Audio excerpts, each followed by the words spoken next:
Hello students, आज हम बात करने वाले हैं ये जो चैप्टर है रिसोर्स एंड डेवलपमेंट ज्योग्राफी का चैप्टर नंबर फर्स्ट, इसकी बात करने वाले हैं। तो ये स्क्रीन आपके पास आ रही है। एक्चुअली मैं इस वीडियो को इस तरीके से रिकॉर्ड कर रहा हूँ, इसका कारण ये है कि मैं ये चाहता हूँ कि सभी बच्चों को ये जो चैप्टर है NCERT those are considered very much essential for their preparations for the board exams. That is why I have planned to make videos like this so that they can understand each word whatever has been written in the book. So हम chapter की start करते हैं। Chapter का नाम है resources and development. Resources and development, तो ये chapter दो चीज़ों के बारे में बात करता है। पहली चीज़ होगी आपकी रिसोर्सेज, दूसरी बात क्या होगी, डेवलपमेंट हो गया। तो सबसे पहले रिसोर्सेज को पता करते हैं कि रिसोर्सेज क्या होते हैं। तो I would make you understand in this chapter all the topics which have been mentioned in the chapter what this video or the series of the video which I am going to post on the YouTube are going to be bilingual. तो जितनी videos आपके पास पहुंचने वाली है वो bilingual होंगी, हिंदी और English दोनों की मिक्स होंगी। तो let's start with our very first topic, that is resources. So we would begin our discussion or this session with the definition of the resources. So it has been written in the very first line of this chapter, everything available in our environment which can be used to satisfy our needs. अभी यहीं तक समझते हैं, वो सारी चीज़ें जो हमारे इन्वायरमेंट में हमारे चारों तरफ पाई जाती हैं, पहली बात। दूसरी बात, हमारी ज़रूरतों को पूरा करती हैं। तो हमें अभी तक दो कंडीशंस मिली इसमें। पहली बात तो वो सारी चीज़ें जो कहाँ पर पाई जाती हैं, जो पाई जाती हैं हमारे चारों तरफ, और उसके बाद हमारी ज़रूरतों को पूरा भी करती हैं। प्रोवाइडेड, यहाँ पर प्रोवाइडेड का मतलब है इफ़, यदि, अब टर्म्स एंड कंडीशंस लागू होती हैं। क्या? इट इज़ टेक्नोलॉजिकली एक्सेसिबल, मतलब आपके पास ऐसी टेक्नोलॉजी होनी चाहिए जिससे आप क्या कर सकते हैं, इन सारी चीज़ों को, रिसोर्सेज को एक्सेस कर सकें। समझ में आया? तो जैसे कि पेट्रोलियम जो मिलता है जिस फॉर्म में, उसको निकालना, क्रूड ऑयल जो कहलाता है, फिर वो पेट्रोलियम बनता है, फिर रिफाइन करते हैं, then we get the other और the several products that come out from the petroleum, है ना। तो how this had been made possible just because of the appropriate technology that we have and we have put that in practice. Okay, so this is the basic reason behind this. तो वही चीज़ें यहाँ पे लगती हैं। ये कैसी होनी चाहिए? टेक्नोलॉजिकली एक्सेसिबल होनी चाहिए। इसके बाद इकोनॉमिकली फीजेबल। इकोनॉमिकली फीजेबल का मतलब आप अफोर्डेबल से लगा सकते हैं। आपके पास इतने पैसे होने चाहिए जिससे आप क्या कर सकें, आपके पास इतने पैसे होने चाहिए जिससे आप उस चीज़ को यूज कर सकें, है ना, आप उस चीज़ को क्या कर सकें, यूज कर सकें। ठीक है, तो हमने देखा कि ये कैसे होनी चाहिए, इकोनॉमिकली फीजेबल होनी चाहिए। इकोनॉमिकली फीजेबल का मतलब क्या हो गया, लाइट चली गई है ना, इसलिए ऐसी वीडियो आ रही है। इकोनॉमिकली फीजेबल का मतलब हो गया आपके पास इतने सारे पैसे हों जिससे आप उन सारी चीज़ों को क्या कर सकें, इस्तेमाल कर सकें। एंड कल्चरली एक्सेप्टेबल, और सोसाइटी को भी उन चीज़ों को अपनाने में कोई परेशानी ना हो। सोसाइटी को भी ये ना लगे कि ये उनके कल्चर, है ना, रिचुअल्स, ट्रेडिशंस में क्या कर रहा है, इंटरप्शन कर रहा है, हिंड्रेंस प्रोड्यूस कर रहा है, रुकावटें डाल रहा है, उनके बिलीफ सिस्टम को चोट पहुंचा रहा है। ऐसा नहीं होना चाहिए। तो जो चीज़ ऐसी सारी टर्म्स एंड कंडीशंस को फॉलो करता है वो, उसको हम रिसोर्स बोलते हैं। समझ में आया आपको यहाँ तक? तो देखिए, ये एक डायग्राम दिया गया है स्क्रीन पे जो आपको दिख रहा है, physical environment, technology, institution, human beings. तो ये बेटा जी चार चीज़ें होती हैं जिसकी वजह से कोई भी चीज़ जो, या कोई भी मतलब आप कह सकते हैं रिसोर्स जो कि ओरिजिनली रिसोर्स नहीं है, नेचर में पाई जाती है, बट अल्टीमेटली उसको रिसोर्स में कन्वर्ट किया जा सकता है by the using of all the dimensions के साथ जितने भी नेम लिखे गए हैं, है ना, फिजिकल एनवायरनमेंट, टेक्नोलॉजी और इंस्टीट्यूशन। और ये सारी चीज़ें को पुट टुगेदर जो करते हैं, एक साथ लाकर यूजफुल जो बनाते हैं, वो कौन होते हैं, ह्यूमन बींग्स।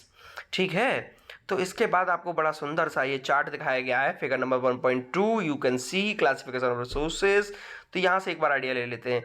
रिसोर्सेज को हम दो तरीके से क्लासीफाई कर सकते हैं, हालांकि पिछली क्लासेज में हम इसको तीन तरीके से क्लासीफाई करके आए थे। नेचुरल, ह्यूमन, आपने पढ़ी होगी नेचुरल और मैन मेड, है ना। तो एक और आ गया है, 9th क्लास में पढ़कर आए थे ना पीपल, चैप्टर जो था इकोनॉमिक्स का हमारा सेकंड वाला, जिसका नाम क्या था, पीपल एज रिसोर्स, है ना।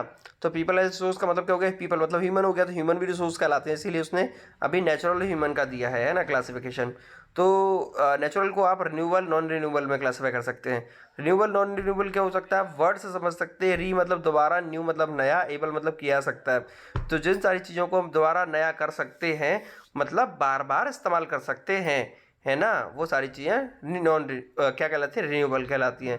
The resources which can be used again and again, or that have power or the capability of regenerating or replenishing themselves are known as renewable resources, whereas the resources which do not have the capability of regenerating, है ना, replenishing or regenerating themselves are known as non-renewable resources. So the examples for the renewable resources would be like water, sunlight, soil. Non renewable resources like the fossil fuels, वो सारे fuels that decade remains of animals plants से बनने के बाद, है ना, जो किस में कन्वर्ट हुए हैं, फ्यूल में कन्वर्ट हुए हैं, वो सारे फ्यूल्स, है ना, क्या कहलाए। अरे नहीं समझ में आ रहा, सिंपल से समझो, पेट्रोलियम हो गया, डीजल हो गया, है, पेट्रोलियम से इतनी सारी चीज़ें मिलती है, पेट्रोल हो गया, डीजल हो गया, कोल हो गया, ये सारी चीज़ें कैसी हैं, नॉन रिन्यूएबल, एक बार इस्तेमाल के बाद दोबारा रिन्यू नहीं कर सकते हैं। वेरी गुड, समझ में आ गया ना। रिन्यूएबल नॉन रिन्यूएबल को इन्होंने दोबारा से क्लासीफाई किया, recyclable, non recyclable. Non renewable जो चीज़ें होती हैं उसमें से कुछ चीज़ों का नेचर जो होता है वो रिसाइकलेबल होता है, उन्हीं में से कुछ चीज़ें नॉन रिसाइकलेबल होती हैं। तो मतलब क्या हो गया कि नॉन रिन्यूएबल तभी हमने पढ़ा था कि वो सारी रिसोर्सेज होती हैं जिनको बार बार इस्तेमाल नहीं कर सकते हैं जी, लेकिन कुछ रिसोर्सेज ऐसी होती हैं नॉन रिन्यूएबल के अंदर जिनको हम बार बार इस्तेमाल कर सकते हैं, लेकिन बार बार का मतलब ये नहीं है कि अनलिमिटेड नंबर ऑफ टाइम्स, नहीं, for the limited number of times.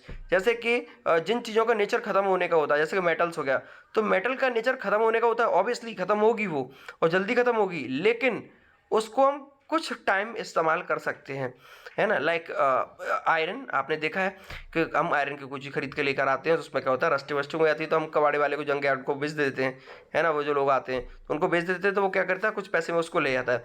जैसे कि और सारी मेटल्स हो गई, लाइक गोल्ड हो गया, लाइक सिल्वर हो गया, लाइक कॉपर हो गया, एल्यूमिनियम हो गया, इन सारी चीज़ों को हम इस्तेमाल करते थे, बेच देते हैं।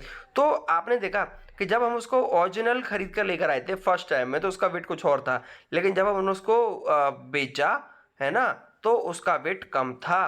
तो दिस इज द डेप्रिसिएशन, ये हुआ कम, और ऐसे करके धीरे धीरे ये चीज़ें खत्म हो जाएंगी जितनी भी सारी थी, लेकिन एक साथ खत्म नहीं होती, इसीलिए इनको रिसाइकल किया जा सकता है, कुछ टाइम्स रिसाइकल करके इस्तेमाल किया जा सकता है। नॉन रिसाइकल क्या होती है, वो सारी रिसोर्सेज जिनको रिसाइकल भी नहीं किया सकता, है ना, जैसे फॉसिल फ्यूल, इसमें एग्जाम्पल भी लिखा है, ठीक है। तो ह्यूमंस का आप देखिए, ह्यूमंस जो लिखी हुई है, ह्यूमंस को इन्होंने दो तरीके से क्लासीफाई कर रखा है, structures and institutions, quantity and quality, है ना। तो ये इस तरीके से, और आगे बढ़ जाते हैं, इसके बाद देखते हैं रिन्यूएबल को इन्होंने दो तरीके से क्लासीफाई कर रखा है, कंटिन्यूस और बायोलॉजिकल। तो कंटिन्यूस वो रिसोर्सेज, रिन्यूएबल जो लगातार हमेशा एक जैसी रहेंगी, है ना, कभी भी बंद नहीं होने वाली, कभी भी खत्म नहीं होने वाली हैं, तो कंटिन्यूस ऑफ फ्लो बोलते हैं उनको, जैसे विंड हो गया, वाटर हो गया, सनलाइट हो गया, है ना। और वहीं पर बायोलॉजिकल रिसोर्सेज कैसी होती हैं, बायोलॉजिकल रिसोर्सेज ऐसी होती हैं कि उनमें लाइफ पाई जाती है नहीं पाई जाती, इस बेसिस पे उनको क्लासीफाई किया जा सकता है। जैसे कि नेचुरल रिसोर्सेज क्या हो गया, नेचुरल, बायो में क्या हो गया, बायोलॉजिकल में नेचुरल और वाइल्ड लाइफ। तो नेचुरल वेजिटेशन में क्या आ गया, वेजिटेशन मतलब पेड़ पौधे, तो नेचुरल वेजिटेशन का मतलब क्या हो गया, जैसे पेड़ पौधे, फॉरेस्ट वगैरह, ये सारे होते हैं, तो नेचुरल वेजिटेशन हो गया ना। अच्छा, नेचुरल वेजिटेशन का मतलब ये होता है कि वो सारी वेजिटेशन जो किसने उगाई है, नेचर ने उगाई है, वो सारी वेजिटेशन जो किसने उगाई है, नेचर ने उगाई है ना, उसमें ह्यूमन इंटरवेंशन नहीं रहा है, ना ही उनके उगाने में, ना ही उनके बड़े होने में, ग्रोथ में, तो वो नेचुरल वेजिटेशन कहलाता है। वहीं पर वाइल्ड लाइफ क्या होता है, जंगली जीव जंतुओं के साथ पालतू जीव जंतु, डोमेस्टिक एनिमल्स भी, और एनिमल्स के साथ बर्ड्स वगैरह, ये सारी चीज़ों को मिलाकर, इंसेक्ट्स वगैरह सबको मिलाकर क्या बनता है, वाइल्ड लाइफ। 9th में आपको चैप्टर याद आया होगा, है ना, natural vegetation and wild life हम पढ़कर आए थे, वहीं से ही उठा है। अच्छा, तो इसके साथ ये हमारा हो गया फिनिश, कौन सा, रिसोर्सेज का डायग्राम। तो इस पेज का आप नेक्स्ट पोर्शन पे आते हैं, the process of transformation of things available in our environment involves N interacted relationship between the nature. तो जो चीज़ों को जो हमारे आसपास पाई जाती है उनको हम चेंज करते हैं, है ना। Transformation of things available in environment, तो पहले जो चीज़ें पाई जाती हैं जरूरी नहीं है कि वो सारी रिसोर्सेज इस फॉर्म में पाई जाए कि हम उनको इस्तेमाल ही कर सकें। तो हमें क्या करना पड़ता है, उनको ट्रांसफॉर्म करना पड़ता है, उनको चेंज करना पड़ता है, जो सारी चीज़ें नेचुरल एनवायरनमेंट में मिलती है। और ये सारी चीज़ें चेंज हो पाती हैं, क्यों चेंज हो पाती है और कैसे चेंज हो पाती हैं, ये सारी चेंज हो पाती हैं एक रिलेशनशिप के थ्रू, है ना। कई सारी चीज़ें लगती हैं, वो जब सब मिलकर काम करते हैं तभी ये वैसा हो पाता है। तो वो क्या चीज़ें हैं, एक तो नेचर, फिर टेक्नोलॉजी, और उसके बाद वो इंस्टीट्यूशन जहाँ पर ये सारी चीज़ें करी जाती हैं। और इन सारे कामों को करने के लिए इंस्टीट्यूशन जैसे फैक्ट्रीज, जैसे इंडस्ट्रीज हो गया, और बहुत सारी चीज़ें हैं ना, कई सारे इंस्टीट्यूशंस हो सकते हैं। तो और इन सारी चीज़ों को पॉसिबल करता है, ये सारे काम करता है कौन, हम इंसान, है ना। तो interact with nature through technology, human beings क्या करते हैं, नेचर से बात करते हैं, नेचर से मिली हुई चीज़ों का इस्तेमाल करते हैं, किसके थ्रू, टेक्नोलॉजी के थ्रू उन्हें कन्वर्ट करते हैं किसमें, रिसोर्सेज में, ठीक है। और ये काम कहाँ पर होता है, कई सारे इंस्टीट्यूशंस में होता है, ठीक है। तो और एक और बात कह रहे हैं, वो क्या कह रहे हैं, human beings interact with nature through technology and create institutions to accelerate.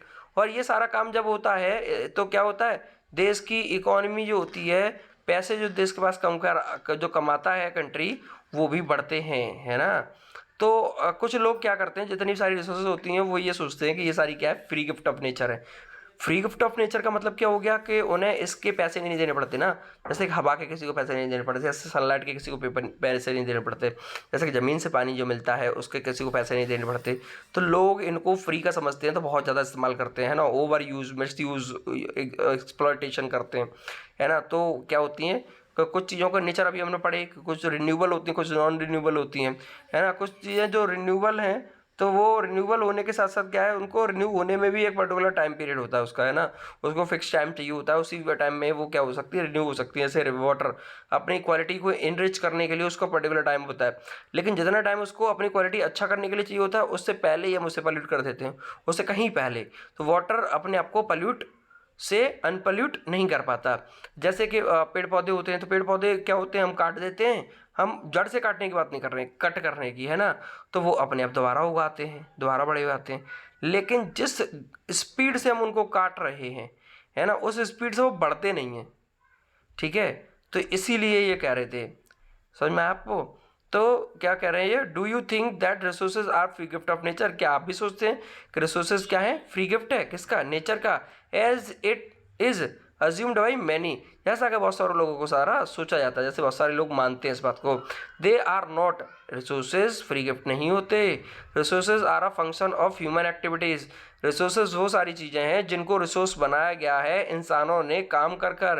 Human beings themselves are essential component of resources, यहाँ तक कि ह्यूमन बींग्स खुद में एक रिसोर्स है ना। क्योंकि ह्यूमन बींग्स, जब हमने पीपल एज रिसोर्स चैप्टर में पढ़ा था, इकोनॉमिक्स वाले में 9th में क्या पढ़ा था, ह्यूमन बींग्स जब पैदा होते हैं वो लोग, तब वो रिसोर्स नहीं होते हैं। तो जब उन पर क्या होता है, इन्वेस्टमेंट किया जाता है, इन्वेस्टमेंट मतलब when the money is spend in order to क्या, in order to earn more money, क्या कहलाता है, इन्वेस्टमेंट कहलाता है।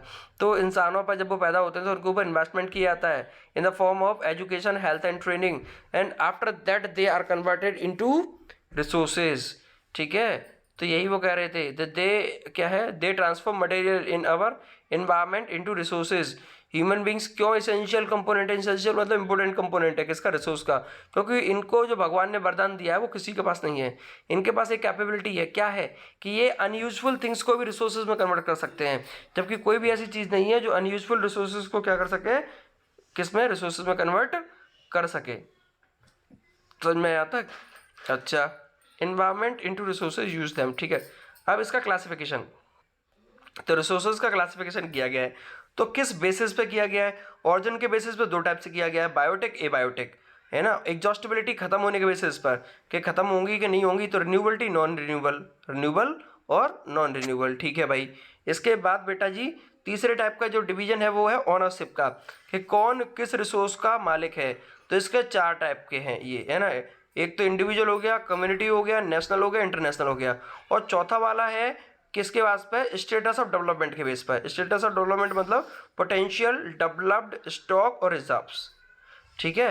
नेक्स्ट वाली वीडियो अगले पेज के बारे में बात करेगी, तब तक थैंक यू।